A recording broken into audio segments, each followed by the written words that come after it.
I had a kill list. It's your job to be in shape. It's your job to be strong enough to perform at that level. I had a purpose. I wanted to be one of the best basketball players to ever play. I made that deal with myself at 13 years old. When you have that point of view, then literally the world becomes your library to help you to become better at your craft because you know what you're looking for. Actually, was just extremely curious. Extremely curious. I had a great teacher in high school. Her name is Jane Mastriano, who I'm still very close to. And she sparked my curiosity in writing. And the reason why I felt it was important at the time was not for the writing's sake, or not for storytelling purposes, but there are things in story, inherently in story, that can help me be a better basketball player, be a better teammate, a better leader, understand emotions better. So that's why I got into storytelling actually. So it's just insanely curious, man. You know, trivial things weren't gonna pull my attention. It had to be things, weren't gonna pull my attention. It had to be things that wanted to be one of the best basketball players to ever play. And anything else that was outside of that lane, I didn't have time for. I made that deal with myself at 13 years old. The love of the game. The love of the game, the challenge. Like I would watch Magic play, I'd watch Michael play, and I would see them do these unbelievable things, and I'd say, you know, can I get to that level? I don't know, but let's find out. Let's find out. And so that curiosity to see where I could push this thing led me down that path, I think. At the time, I didn't really understand that, right? So, you know, basketball for me was the most important thing. So everything I saw, whether it was TV shows, whether it was books I read, people I talked to, everything was done to try to learn how to become a better basketball player. Everything, everything. And so when you have that point of view, then literally the world becomes your library to help you to become better at your craft because you know what you're looking for. 10 years old, I had a, I had a kill list. And so, you know, they used to do these rankings. It was Street and Smith basketball rankings. And I was nowhere to be found because I was like 6'4", scrawny, like 160 pounds soaking wet.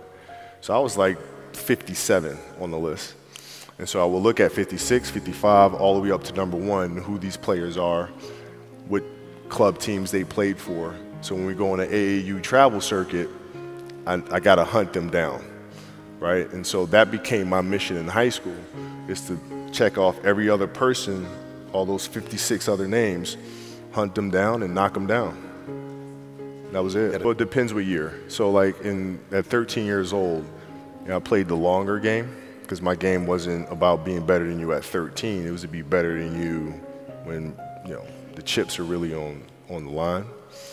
So when we played at 13, I would size you up and see what your strengths and weaknesses are. How do you approach the game? Are you silly about it? Are you goofy about it? Are you good at it just because you're bigger and stronger than everybody else? Right? Or is there actually thought and skill that you put into it? Right? And when I'd play to my weaknesses. I wouldn't play to my strengths. I played to my weaknesses. Because when you're playing summer basketball, there's so many games. So there's not a lot of skill work being done. So when are you going to get better? Right? When you're playing in competition situations, you're only playing to your strengths. Why? Because you want to win. Right? So what I would do, I was work on the things during those games that I was weak at. Left hand, pull-up jump shot, post game. Right? So I have a strategy. And so then fast forward to when I'm 17 and my game is completely well-rounded and that player at 13 that I saw at 13 is still doing the same shit at 17, now you got a problem. But you know, in the NBA, it was actually easier because what I found in the NBA is a lot of guys played for financial stability. And when they came to the NBA, they got that financial stability, so therefore the passion and the work ethic and the obsessiveness was gone. So I'm looking at that, I'm like, oh my God, it's gonna be like taking candy from a baby. No wonder Mike wins all these fucking championships. Then you had the players that had that passion, but weren't willing to commit their entire lives to doing that, right? It's a choice. Right? You have other things, you have family, you have all these other things that you have to do. The game can't really be your #1 priority. And so I was just looking at that like, man, this is gonna be fun.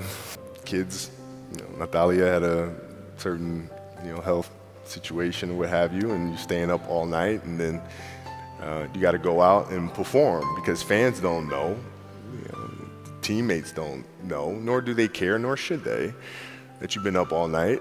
You got to perform, right? And so you just got to go to work, man. You got a lot of people paying their hard-earned money to come watch you perform. Perform. It's your job to be in shape. It's your job to be strong enough to perform at that level every single night.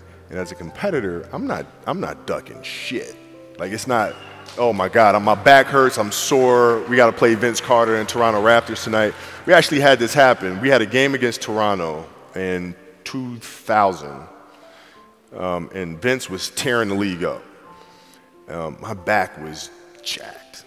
But like the perception of that, like what? Kobe's missing the game against Toronto and Vince Carter because my back was really spasming. But people will be like, what? Oh, he's ducking Vince. Excuse me? No, I don't think so. So I would be in the layup line like, okay, there's a lot of days where you can rest and recover. Today ain't one of them. Your back can bother you any other day. That shit ain't bothering me today. He gonna have to see me today. Like, I see a lot of players take vacations with other players that are close friends. And we'll just take vacations just to take vacations, or just hang out just to hang out. Like, I never did that. Because when I retire, I didn't want to have to say, I wish I would have done more. I don't want that. At the time, I deal with what I've referred to as Goat Mountain. I went to Goat Mountain, and I talked to Magic, Michael, Bird, Hakeem Olajuwon, Jerry West, Oscar Robinson, Bill Russell. So I would talk to them. What did you do? What were your experiences? Michael in particular, he's become my big brother. He's been my big brother since I first came in the league. And what was that process like? And so I went to them and started understanding the ins and outs of the game, and how they approach things and their level of detail and obsessiveness, and that's what I did. I used to work out with the 76ers. I used to ask them, what's it like to guard Mike? They go, Mike? You mean Black Jesus? I'm like, what the fuck? Black who? Oh, we call him Black Jesus. Or you can call him Black Cat. I'm like, I'm gonna call him fucking Mike. That's his fucking name. So the level of fear that he inspired in others was insane. Wow. And I would tell him, I said, when I face him, we're gonna go at it. He says, oh, you don't wanna do that. I'm like, what? Man, you don't know me, man. And so when we matched up, I think he understood that. And when I was 18, my first year, he got the best of me a bunch of times. I was right there the next play. You're not intimidating me, yeah. I'm not going anywhere. And I think he saw that level of respect, because I think he was the same way at 18 years old.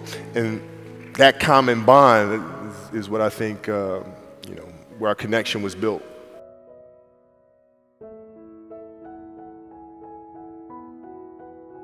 You kind of got to get over yourself. Like, it's not about you, man. Like, oh, okay, you feel embarrassed. You're not that important. Like, get over yourself. I bought into the meditation. I bought into the deeper connection that exists within the game. If we have a project and you're saying, okay, I can do that, that's not the project we want. The projects that say, I don't know if I can animate that. I don't know how to write that story. I don't know how to do that. Those are the things we want, because through that curiosity, you'll reach a level that you didn't think was possible. Mm-hmm. And so running the studio, that's what I'm doing.